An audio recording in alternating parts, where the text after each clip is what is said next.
Is that it? You asked for it. Oh, You gotta be kidding me.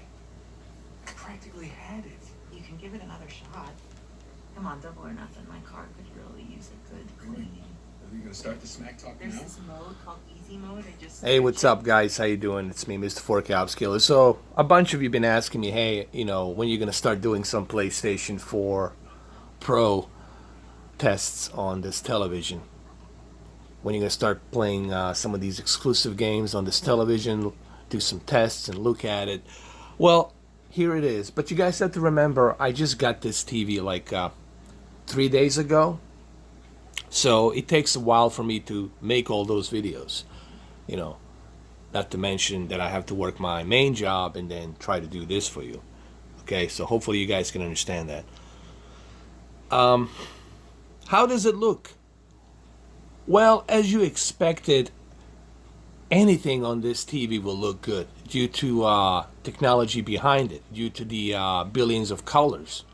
That quantum dot technology is going to make any of these PlayStation 4 Pro games look good. Even though I know it's not a native 4K, it's a 1440p upscale to 4K with HDR, but it's still, obviously, it looks great. People say, what is the difference then between this and the OLED? We guys have to remember something about the OLED. I never said that the OLED had a terrible picture quality or anything like that. I've done a 43-minute video on the OLED. I said all great things about the OLED, and I said it's not the brightest TV. It's only 800 nits, but it really wasn't the peak brightness that I didn't return my OLED because I didn't return my OLEDs due to not higher peak brightness. I didn't care about that much. I knew that the TV was there for the deep dark levels and the fact that it didn't have any backlit. It was emitting by itself. The problem was the technology. It's a fragile technology. That burn-in is an issue. That retention on the screen. Not so much the retention. You can clean that out. But the problem is the burn-in. Once that burn-in happens, the cells, the organic light-emitting diode cells, once they die, that's it. They're organic. They cannot emit they cannot emit anymore, meaning that everything will be washed out. When you have the burn-in, then the colors will be washed out. They're going to be yellow, oversaturated. So the problem is, if the OLED was the greatest TV there is, I would still have it. But I cannot take that risk babysitting something, as I said millions of times. I cannot take the risk of babysitting something because I already had the OLED. People say, why didn't you get the OLED again? Because I already have it. I already had it.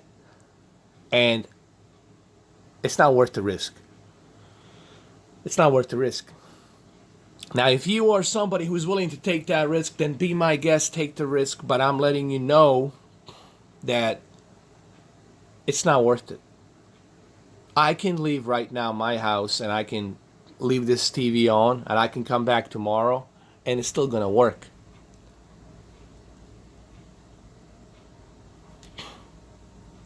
You know what I mean? So let's talk about this game for a minute.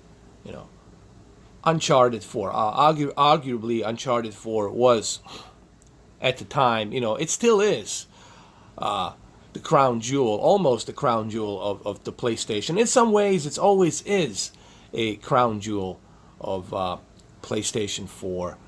And I know people say God of War. I understand God of War, it's a hot thing. Spider-Man, it's a hot thing. But people still look at Uncharted as the crown jewel of Sony.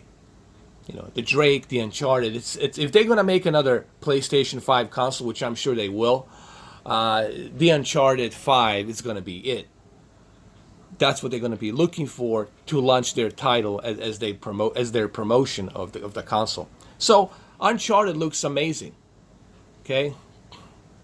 It looks amazing on this television. Anything looks amazing on this television. I've shown you the Rise Son of Rome, which runs at 900p, not 720p, 900p without HDR, and it still looks great. The reason why everything will look great on this TV, it's because of those three elements. 100% color accuracy, very aggressive local dimming zones, and of course, whooping 1600 nits peak of brightness. Okay? When you have those three elements, and then you add a 120 hertz refresh rate with a very unique game mode that's built inside the TV, you're gonna get that best possible HDR picture quality, and that's what you're seeing right now. You know, so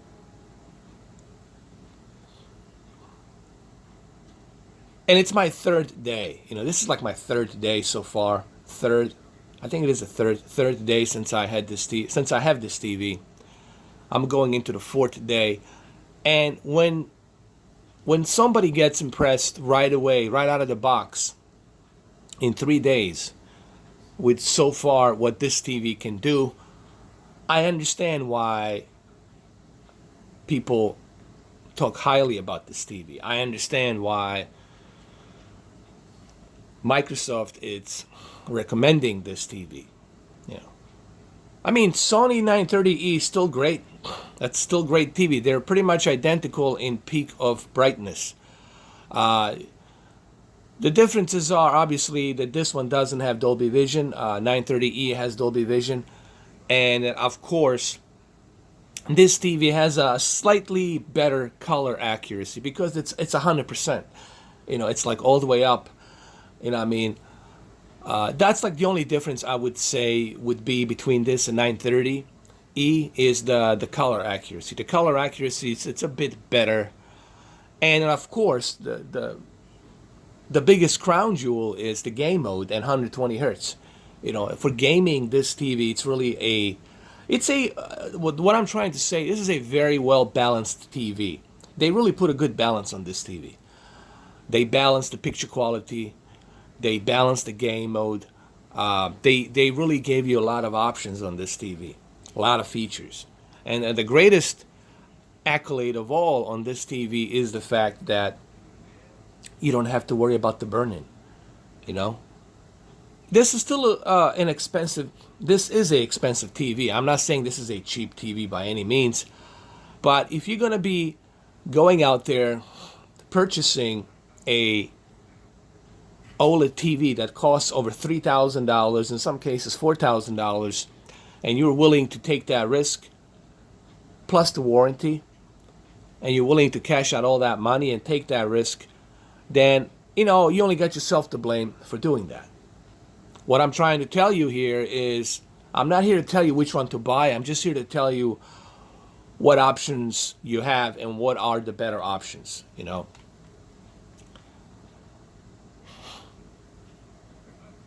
I mean, it looks fantastic. I mean, the HDR here just looks fantastic. The color accuracy, it's really amazing. Just look how bright it is. That's the one thing, man. It's just that peak brightness with that color. It really just looks amazing. And this is what happens when you have those three elements.